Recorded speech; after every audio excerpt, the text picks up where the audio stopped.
Unholy greetings, brothers and sisters of the Forge. It's time to sit around the black fire and talk about some of our favorite metal releases of August. I love this time of year. I'm a basic bitch, I'll be honest. And I get super excited when the pumpkin flavors hit the shelves. In New England, we're starting to get hints of the fall, and that's by far my favorite season. With that being said, a lot of the releases on this list sort of scratch that Halloween itch. I just got this shirt. Pretty sick. It says caring for your demon cat. Yeah. It's pretty sick. I love it. Fuck you. I think it's cool. Reminds me of this little goblin that I adopted. His name's Loki and he's a total terror, but I love him very much and he's awesome. He's the best. All right, you can leave. You can leave. Anyways, what's some of your favorite albums of August? Let us know in the comments. Before we get started, we just wanted to thank you all for your viewership and your suggestions. We're trying to grow this channel into a platform to talk about all things metal. If you want to see more metal coverage in the form of reviews, lists, interviews, and reactions, hit that subscribe button. We're trying to hit 1,000 followers and it really helps the channel a ton when you hit subscribe. Interact with us. One of us. Accept a one of us. We accept a one of us. Gooba gobble, gooba gobble. We accept her, we accept her. Google gobble, Google gobble. Let's get into our first review. The first pick I have here is Batushka, the Rascal EP. This was released on August 7th on Witching Hour Productions. I have to be honest, I was a little skeptical putting Batushka on this list because I feel like it's going to inspire more of the negativity that surrounds the feud over this band. Let's for a second though, just for a second, look at this release objectively. I have to say that this is a fantastic black metal EP. Hospodi, I totally butchered that name, I'm sure. As an album, I felt like was pretty lackluster. It lacked in direction, but I have to say this EP surprised the shit out of me with how great it is. We have here more of the evil sounds of black metal expressed with churchly chanting that makes this group special. There's a ton of dark, dreary atmosphere here to make you feel like you should convert to whatever religion this dark lord preaches. Rascal sounds like 30 minutes of spellbinding invocations and malevolence. Here's a clip from Ermos 1.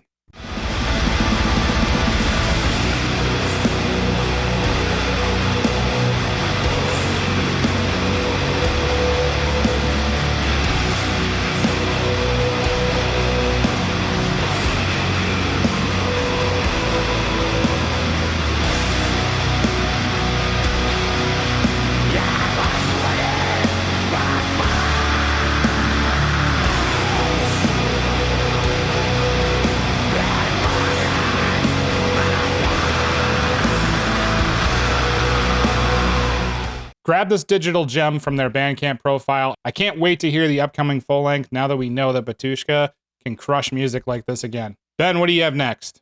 My first two picks for album of the month are two picks that I've already gone over, actually. The first one being Mace, Charred Fields of Slaughter. This was recommended by Brandon. It is the Chicago-based death metal band that has everything that I love about death metal in it, and that's why it's got a slot in August album of the month. The grooves, the solos are all perfectly matched with the extremely guttural vocals that really aren't breathy or strained. The vocalist has some serious talent. It reminds me of the best parts of Bloodbath, Bolt Thrower, and Monstrosity. And it's reminiscent of what it must be like to stand under an F4 Phantom as it drops canisters of napalm on you and your squad mates while you're patrolling through harsh terrain. I love the smell of napalm in the morning. Yeah, you're in a war zone. And the next one I'm including these as one album. Two picks that we've already talked about. You can watch our last episode, the Underground Spotlight number 3, where we talk about these and introduce them. The next one is Valravne, Some Kind of Vampire 2. This was an easy pick for me for one of the albums of the month. The songwriting is top-notch. It really contains everything that I love about metal, and black metal in particular. Despite its short length, it's incredibly varied, and you're going to hear a lot of different elements of Swedish and Norwegian melodic black metal of the 90s. I've heard Valravne is considering putting both Some Kind of Vampire records together as a full length, and I think that's a fantastic idea. So Valravne, Some Kind of Vampire Part 2, and Mace, Charred Fields of Slaughter are two picks I'm putting together as one pick because we already talked about it. If you want to go back and watch the initial coverage of those albums, it's in Underground Spotlight number 3. The next one on my list is Year of the Knife, Internal Incarceration. This was released on August 7th on Pure Noise Records, the Delaware-based hardcore/metal band Year of the Ninth came out swinging with this record. Internal Incarceration is one of the heaviest albums that I have heard this year by far. Guitars are furious and noisy, the vocals are blasted out and brutal, and the drums are a relentless assault. I get some Nails vibes from this record, so if you like fast, furious, and brutal, you'll be right at home here. The breakdowns on this record hit like a fucking truck, and music like this makes me miss live shows. The production on this album sounds grimy and mean. The music sounds like a murderer roaming the streets of a city late at night in constant pursuit of their next victim. Here's a clip from Virtual Narcotic.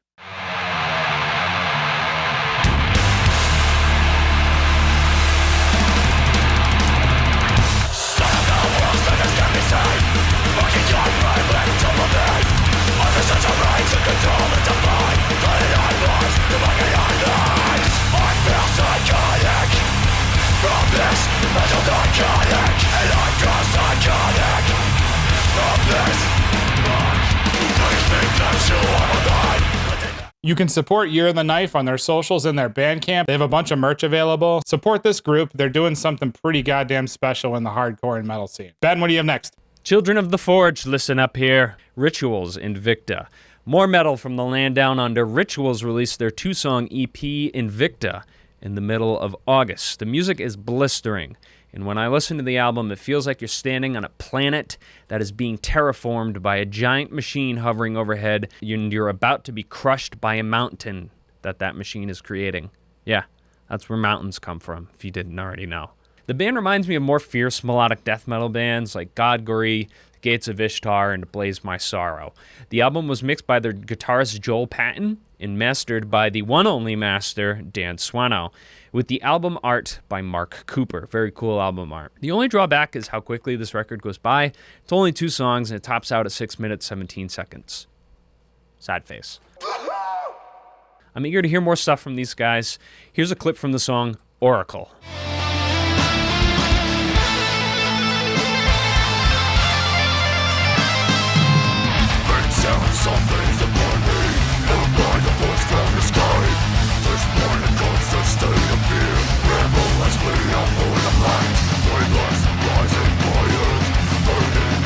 Support Rituals by buying some of their merch. They have t-shirts and other things available on their Bandcamp.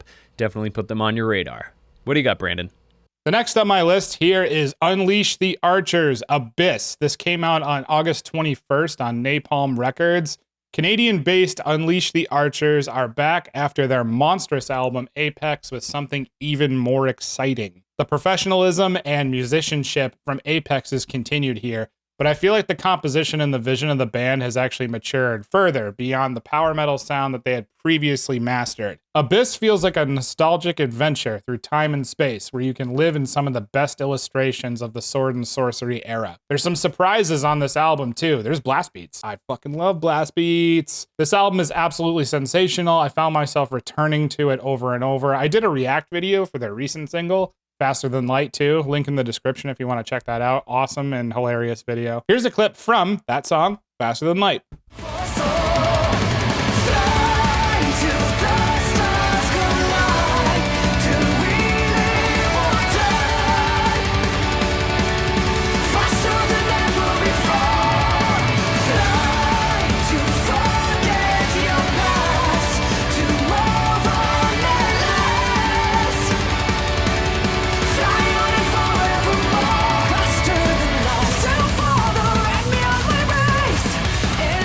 You can support Unleash the Archers on Napalm Records web store where they have vinyl, CDs, shirts, and other bundles. This is definitely an album of the year list contender for me. Don't miss out on this. Pick something up. Support these guys and gal. Ben, what do you have next? Next up, I've got Nyktophobia, What Lasts Forever. This is the third full-length release from the German melodic death metalers in as many years, so they're getting pretty busy. Pretty busy. It's hard to believe that these guys are unsigned, but they may be doing that purposefully.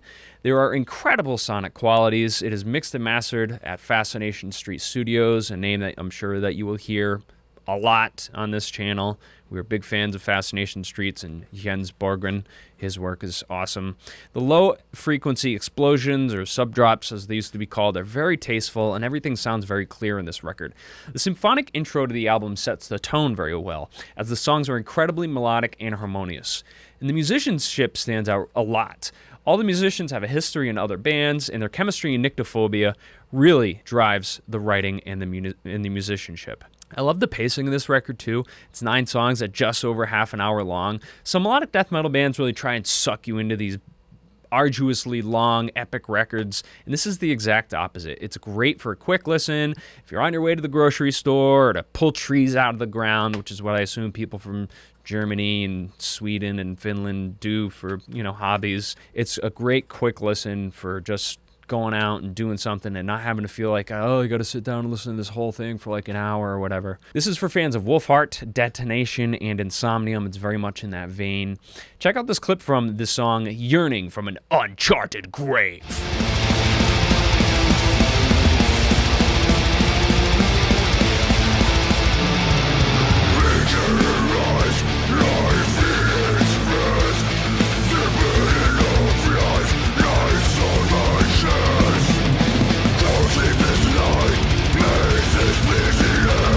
Support the independent band Nyktophobia by going to their Bandcamp and picking up a CD, shirt, vinyl, or limited edition wooden box set, which I thought that looks pretty neat. Tag, you're it, Brendan. The next one on my list is Cytotoxin, Nuklearth. Released August 21st on Unique Leader Records. Dude, brutal fucking death metal at its finest. This is the first time I've ever heard this band, and people who know me from this channel know that I rarely connect with death metal. This album, though, is ridiculously tight with all of the instruments, and it is a relentless death metal fury that sounds like the entire earth was laid to waste by nuclear fallout. There's a lot of surprises on this record. There's killer guitar solos with purpose and soul, in-your-face expressive screaming vocals, crazy syncopation and drumming. If you're looking for a brutal death metal release, you really can't get much better than this. This album spans over 40 minutes, and it drips with nuclear waste. Roam the apocalyptic wasteland that is Nuklearth. Here's a clip from You're On Breath.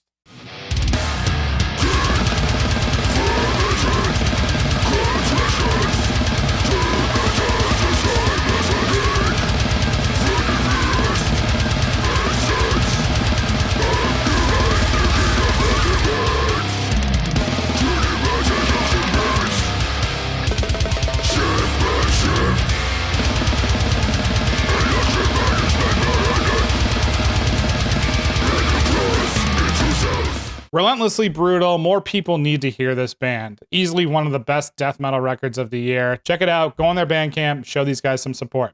Ben, what do you have next? Thanks, Brandon. My next one is one that I wouldn't have imagined would be on this channel, but here we are. This is Tyr, Nigritude. This is a one-man instrumental act with their latest released on Brilliant Emperor Records, another record company that you might hear and see here on Metal Forge Reviews. They got a lot of great bands. Dungeon Synth is what this band is labeled as, and it's not your typical metal subgenre. Conversely, I don't think this subgenre would be where it is without its influences from black metal. If you've been paying attention or know me outside of YouTube, which some of you do, you know that I really enjoy ambient music, electronic music, and classical, and this album is really a perfect blend for that, and that's why it's one of my top picks for August. This is the type of music that I put on when I don't want to deal with someone screaming in my ears, or can't afford the brain capacity to try and follow intricate song structures. Despite it being a record that was probably created all on a digital audio workstation, it still feels very human. For example, the timing of the percussive hits on Words of the Universe aren't perfectly quantized, although they could be very easily. The beauty in Nigritude is its simplicity, and more so its atmosphere. The soundscape makes me feel like I'm trekking alone through the Dolomites, exploring a new world, observing cultures and battles from afar, while remembering the tranquility of my homeland. This would be a great soundtrack for dungeon diving in Tamriel, Faerun, or the Nilfgaardian Empire, whatever your preference is. Here's a clip from the song Beyond the Stars.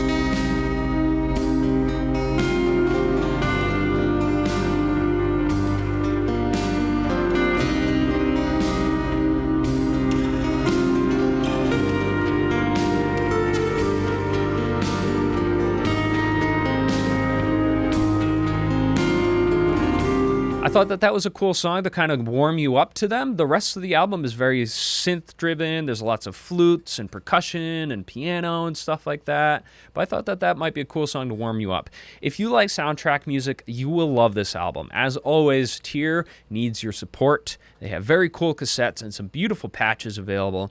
I'm a sucker for cassettes, and I think this album would sound awesome on cassette. If you can't open your wallets, open your hearts and share some of their music and tell everyone how much you love Tyr. Brandon, you're up.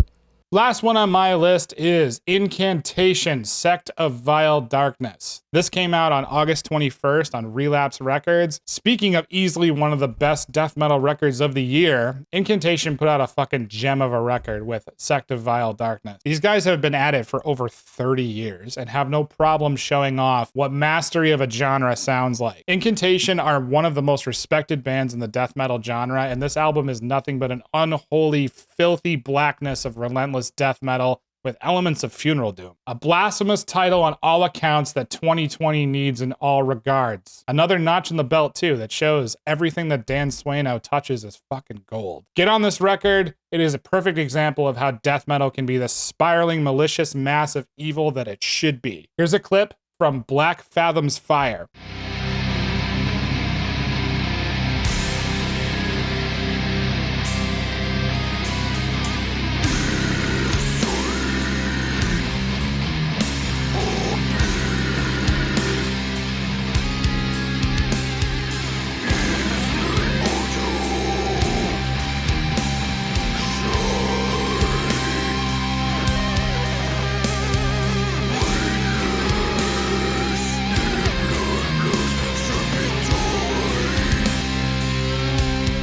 One thing I loved about the production on this record is there's a lot of headroom. This album is meant to be played loud and enjoyed loud. Let the darkness take you with this one. Support Incantation on their Bandcamp. They have vinyl, CDs, and shirts available. Give in to the blasphemy. Ben, what do you got next? Next on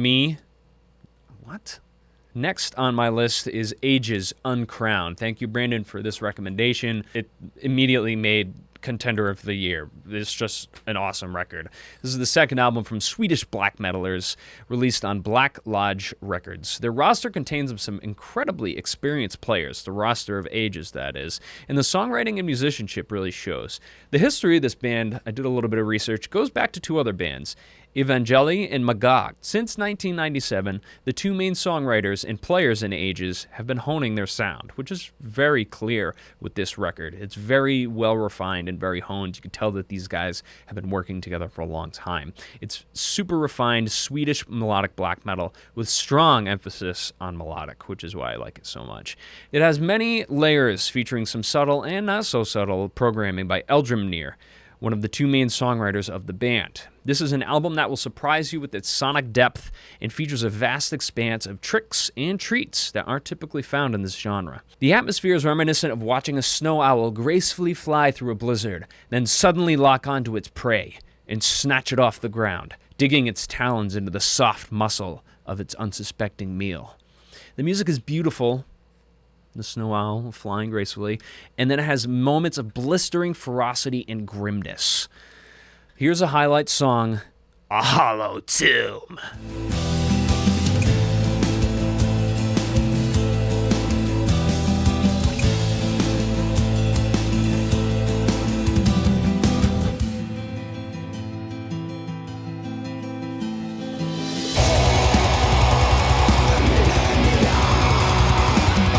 I hope you'll consider supporting Ages Uncrown. It's a fantastic and varied journey into Swedish melodic black metal.